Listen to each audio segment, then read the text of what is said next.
আপনি কি আবার বলতে পারেন?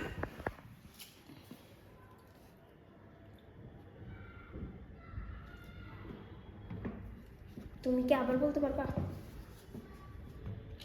অবশ্যই, আমি আবার বলছি। আগে হ্যাঁ, অবশ্যই। আপনি কি মাছের রেসিপি জানতে চাইছিলেন? হ্যাঁ, ঠিক আছে। তারপর ধীরে ধীরে চুলায় রান্না করুন, যাতে সব মশলা ভালো করে মাছের সঙ্গে মিশে যায়। আর শেষে ধনেপাতা দিয়েই পরিবেশন করুন। বুঝতে পেরেছি। এটা তো বেশ সহজ এবং সুস্বাদু হবে মনে হচ্ছে। আপনাকে অনেক ধন্যবাদ এই রেসিপিটা শেয়ার করার জন্য। একদম। আশা করি সবাই দারুণ উপভোগ করবে, আর আপনিও সহজে তৈরি করতে পারবেন।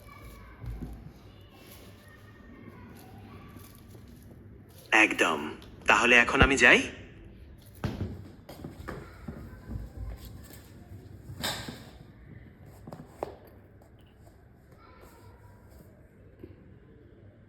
নিশ্চয়ই। ভালো থাকবেন। আপনার দিনটি শুভ হোক।